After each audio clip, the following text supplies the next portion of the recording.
ছেলে পেলে নষ্ট হয়ে যাইতেছে, মানে নেশা করে, গাঞ্জা খায়। তো আমি তাদের উদ্দেশ্যে বলতে চাই যে ভাই তোমরা ভালো হয়ে যাও, এখনো সময় আছে। এরা মনে করে নেশা করে নিজের পরিবারের ধ্বংস করতেছে, তার উপর মানে এরা নেশা করে নিজেদেরকেও ধ্বংস করতেছে। এরা আসলে কি বলে না বলে এদের কথার কোনো আপনি মিনিংও খুঁজে পাবেন না। যখন ওই যে বললাম না রোনালদো গোল করছে, সাকিব আল হাসানও তার সাথে সাথে যে গোল করছে। ওই যারা নেশা করে তাদের তাদের ভালো হয়ে যাওয়া উচিত, নয়তো তারা কিন্তু পড়ালেখা করতে পারে, ঠিক আছে? তারা কিন্তু চাইলে দেখতে পারে সেটা, কিন্তু তারা দেখে নাই। কেন দেখে নাই?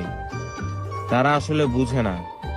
তো আমাদের কারোই নেশা করা উচিত না, হ্যাঁ, কিন্তু করা উচিত এইটা। তো আবার সবাই নেশা না করি, নাহলে করি।